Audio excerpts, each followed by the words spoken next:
Disguised as an ordinary worker, Keanu Reeves went undercover to see how his staff really lived and worked. He was stunned to find one dedicated employee secretly raising her baby in a car. What he did next quietly changed both of their lives forever. The night he went invisible. By the time the email list reached the bottom of Keanu's laptop screen, his eyes were burning.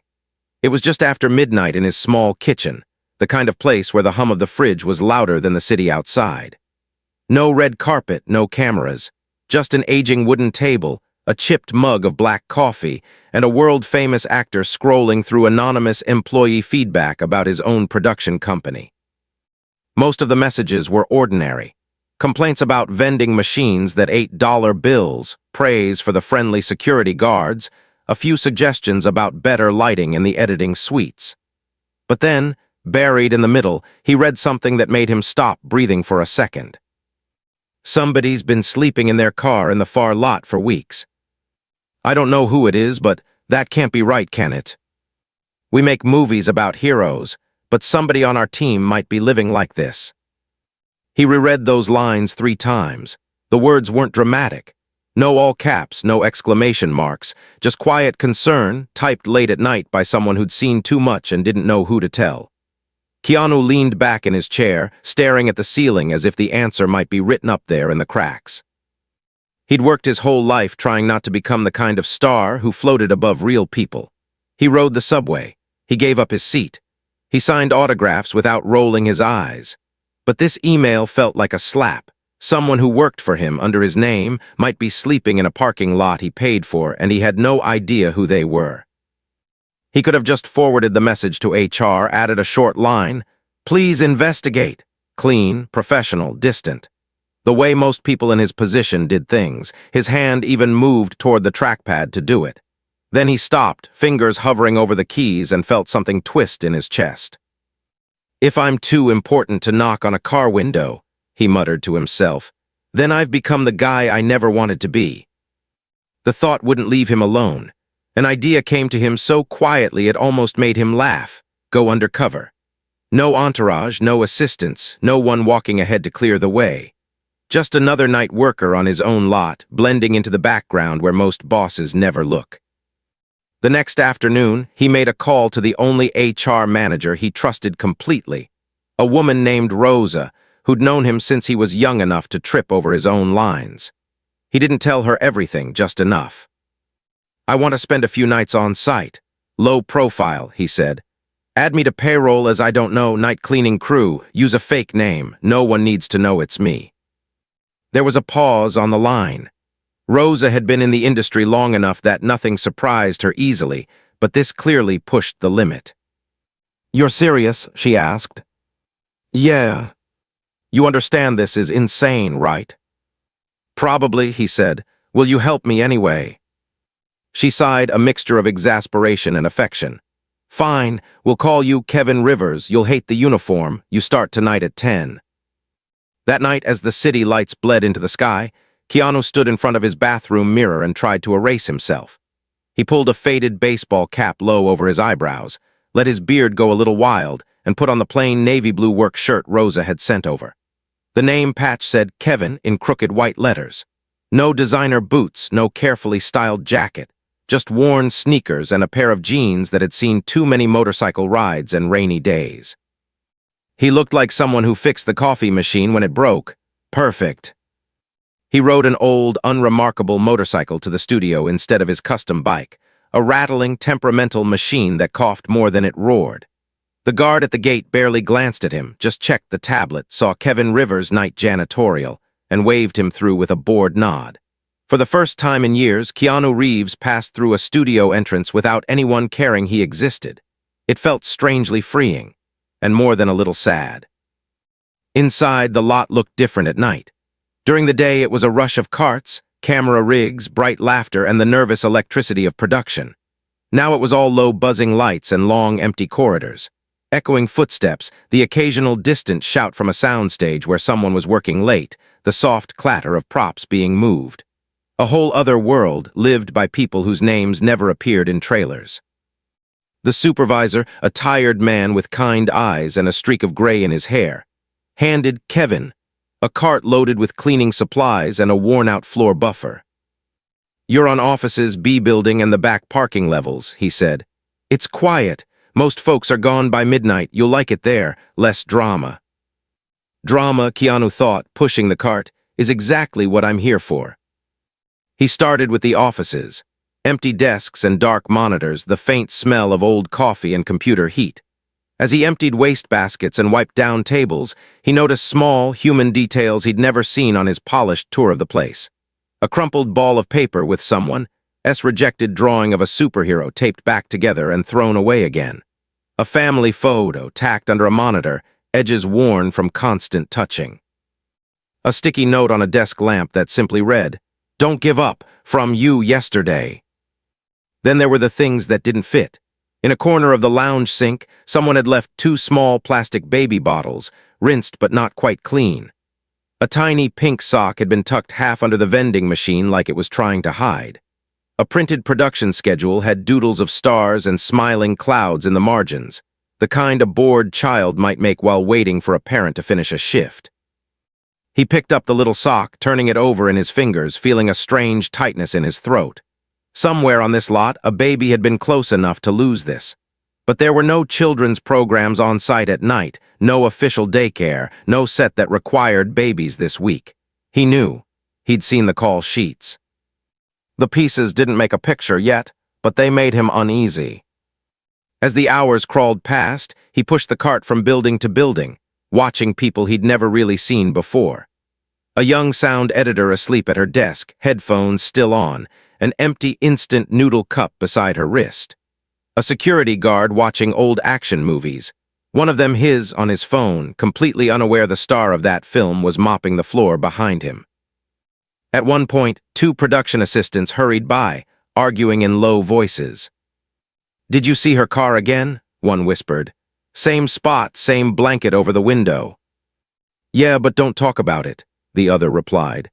"Last time I asked, she just smiled and said she was fine. You know how it is, everybody's hanging on by a thread."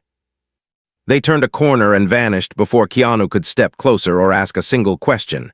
He stood there with the mop in his hand, heart beating a little faster. Same spot. Same blanket. She. It sounded too close to that email to be a coincidence. By 3 in the morning, the lot was nearly silent. Most of his cart was empty, trash bags tied off and stacked, cleaning spray half-used, broom leaning at an angle. Only the back parking levels were left, the ones Rosa had quietly added to his route with a knowing look he hadn't missed. The back lot was colder, the air sharper. The lights here flickered occasionally, humming with that tired fluorescent sound that made everything look a little more haunted than it really was. Rows of cars sat in perfect stillness, their metal shells glowing pale under the lamps like sleeping animals. He moved slowly, picking up discarded coffee cups, an abandoned script with pages missing, a bent cigarette butt. The world felt far away. Just him, the echo of his footsteps, and the soft rattle of the trash bag wheel behind him. Then he heard it. At first he thought it was just the wind sneaking through the concrete pillars. A thin, almost whisper sound. But then it came again, higher, fragile, unmistakable. A short, muffled cry that didn't belong to any animal he knew. It was the sound of a baby. Keanu froze, every muscle locked. The cry came from the far corner of the lot where the lights didn't quite reach.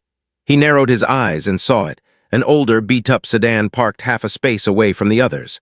A faded blanket was taped over the back window from the inside, trying to block out the light. The front windshield was fogged slightly, like someone had been breathing there for hours. His heart started to hammer in his chest. A dozen questions crashed into each other in his mind. Was this really an employee? Was the baby okay?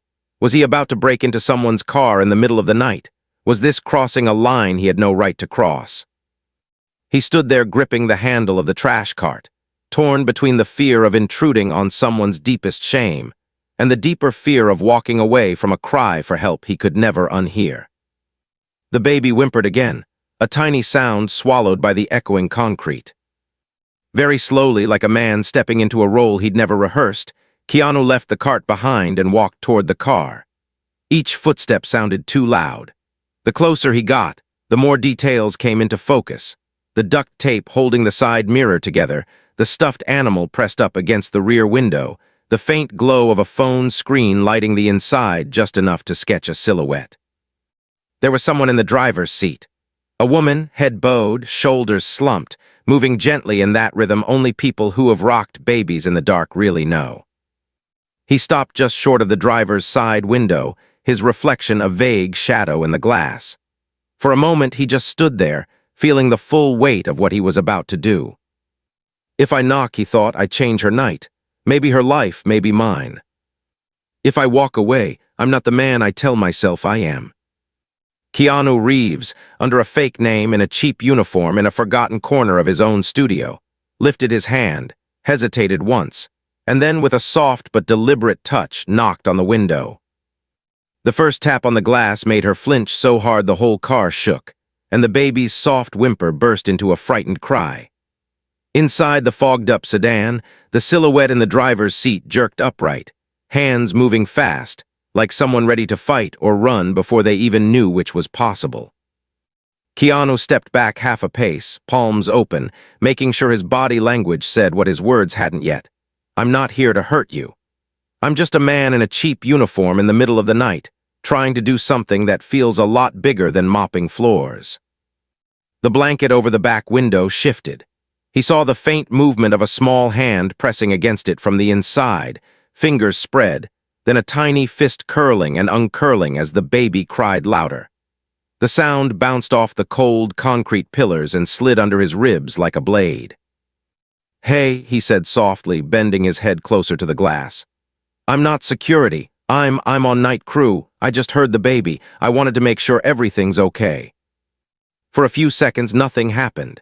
Then the driver's shadow moved. The window slid down just an inch, letting in a sharp rush of cold air and the sound of the baby's fragile hiccuping sobs. A pair of dark eyes appeared in the small gap, framed by exhaustion and fear. Please, the woman whispered, voice raw. I'm not doing anything wrong. We'll leave in a few hours. Just let us stay until my shift starts. I can't get written up again. Her words came out too fast, like she'd said some version of that sentence before, to other doors, other uniforms, other people with the power to make her life smaller. Keanu blinked, hit by the weight of her assumption. In her mind, he wasn't a person. He was a threat policy wearing a name tag. I'm not here to kick you out, he said quickly. I promise, I'm sorry I scared you. He swallowed, trying to steady his voice. I heard your little one. It sounded, I don't know, hungry, cold. I got worried. Her gaze flicked over his face, searching for a trick. The brim of his cap cast a shadow over his eyes, and the fluorescent lights flattened his features. She saw rough stubble, a tired man in a uniform, nobody important. That was the point. But there was something in his voice that made her hesitate. Behind her, the baby let out a sharp, breathless cough, then another. It wasn't dramatic yet, but there was a dryness to it that made every instinct in him scream. Just go, she said finally, though there was no anger in it, only shame. We're fine, really. I can't afford any complications. He almost stepped back, almost apologized and walked away because she'd asked him to, and he believed in respecting lines, even invisible ones. Then the baby coughed again, thinner this time, followed by a broken whine of discomfort. Look, he said, voice low but steady. If I wanted you gone, I'd have called security from the stairwell. I wouldn't be standing here freezing my ass off trying to talk through a crack in the window. For a second, the corner of her mouth twitched like she almost smiled, then she bit it down. Her eyes glistened, but no tears fell. It looked like she'd already cried all the tears she had this week. He leaned closer. I'm not here as the rule book, okay? My name's Kevin. I clean offices and pick up coffee cups people forget they left. I'm no one. But I'm a no one who's really bad at ignoring a crying baby. Silence stretched between them, thin and aching. Finally, with a small, defeated sigh, she lowered the window another 4 inches. Cold air rushed in. So did reality. He saw her properly now. Late 20s, maybe early 30s. Brown hair pulled into a loose knot that had given up hours ago. Shadows under her eyes so deep they looked almost painted on. A cheap, clean hoodie stretched over a thinner body than it should have been. There was a studio lanyard hanging around her neck, half hidden by the seatbelt, the plastic badge turned backward. And in the back seat, half wrapped in a worn but carefully folded blanket, was the baby. The little girl was maybe 8 or 9 months old, big dark eyes swollen from crying, cheeks red from the cold. Her tiny hands clutched the edge of a stuffed rabbit that had clearly been loved hard. She met his gaze with a kind of raw confusion, then hiccuped, another small cough shaking her chest. Keanu felt something inside him crack, sharp and familiar. Years ago, he had imagined a child of his own, a life that had shattered before it began. He knew the shape of that empty space by heart. Standing in that parking lot, staring at a baby breathing out small puffs of cold air in the back seat of a dead car, all of those ghosts leaned in close. "She's beautiful," he said quietly. The woman's shoulders relaxed by a fraction, like that was the one thing no one had bothered to say all day. "Her name, Ava," she murmured, "and she's supposed to be asleep." "You and me both," he said, and this time the almost smile reached her eyes for half a second before it vanished again. A gust of wind cut through the lot. The baby shivered and curled in on herself, whimpering. Instinct took over. "There's a warm break room in B building," Keanu said. "Microwave, leftover food sometimes, sofas, real heat. Come inside with me just for a bit, get her warm. I won't say anything to anyone."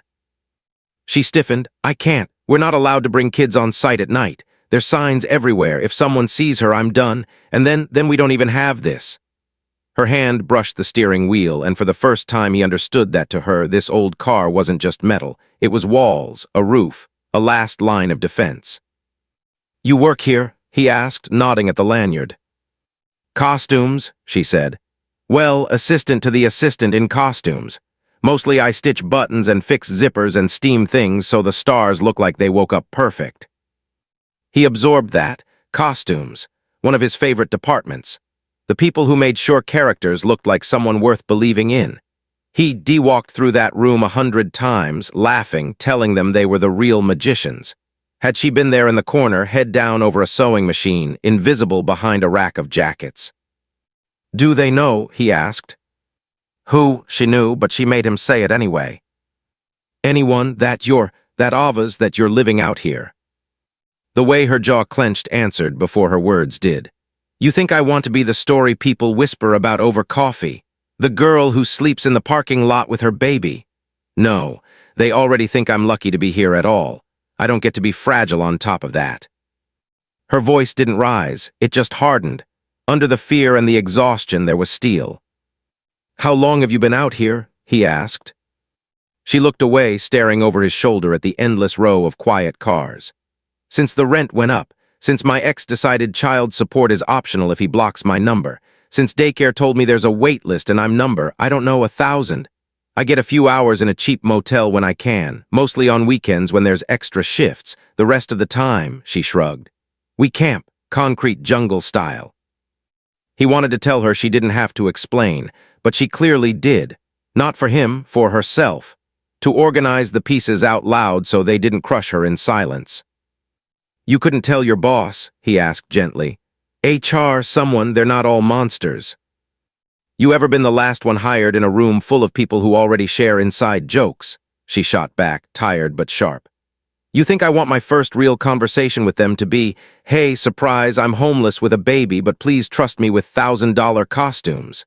No, you keep your head down, you smile. You say, 'I'm fine,' until it sounds like your name." He knew that feeling too well. Different life, same fear.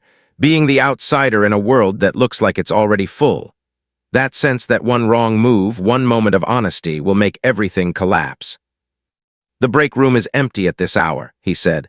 "No one goes there until morning. I've been cleaning it all week. I can get you in the back way, past the cameras. There's hot water in the sink. You could at least warm up a bottle for her, or, I don't know, warm up her toes." He looked toward the baby, now sucking weakly on 2 fingers, eyelids heavy. "She shouldn't be breathing air you can see."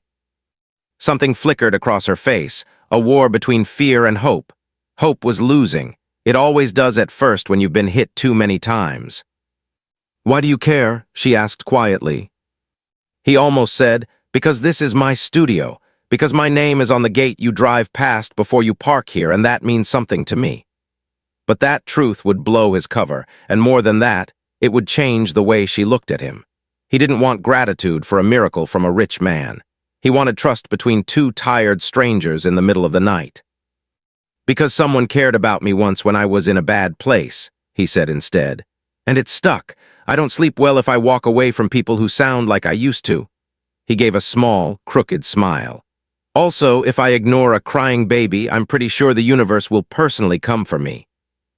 This time, a real, short laugh escaped her. It was small, but it was alive. Ava turned her head at the sound, eyes drifting toward her mother's voice. What did they do? The woman asked after a moment. The person who helped you. They showed up, he said simply. Sat with me when I didn't deserve it, reminded me I wasn't just the worst thing that had happened to me. Sometimes that's enough to move you an inch, and an inch can be the difference between standing and falling. She studied him again, really looked this time. The beard, the calloused hands, the tired eyes. Something in what she saw there, the lived-in sadness, the quiet steadiness, softened her posture. My name's Maya, she said finally. In case this is the part of the story where I'm supposed to introduce myself. Maya, he repeated, letting the name settle between them. Nice to meet you. I'm Kevin, terrible at mopping, pretty good at getting into places I'm not supposed to be. And you're sure we won't get caught? She asked. He glanced around the lot, mapping it in his mind like a set he'd studied. He knew where the security cameras were pointed, even now. He'd helped approve the budget for them. The irony wasn't lost on him. If we do, he said carefully, I'll handle it. I'll say it was my fault, that I begged you, that I didn't want to be alone on my shift. They'll write me up, not you. You can't promise that, she said. I can promise what I'm willing to risk, he replied. She sat there for a second, knuckles white on the steering wheel. Then she twisted around and lifted Ava with a practiced, gentle motion, holding her close against her chest. The baby blinked sleepily and pressed her face into Maya's shoulder, tiny fingers digging into the fabric. Okay, Maya whispered, but if this goes bad, I walk, no arguing, I know how to disappear. I won't stop you, he said, but I'm betting we don't need that escape plan tonight. She shut off the engine even though it hadn't been running, as if the habit of it gave her a sense of control. Then she pushed the door open with her hip and stepped out into the cold, holding Ava under her jacket like a shield and a precious secret all at once. Up close, Keanu could see just how thin her hoodie was, how carefully she positioned the baby to keep the wind off her head. There was a fierce tenderness in the way she moved, something that made his throat tighten. This wasn't a victim in front of him. This was a warrior with dark circles and a diaper bag. Follow me, he said softly.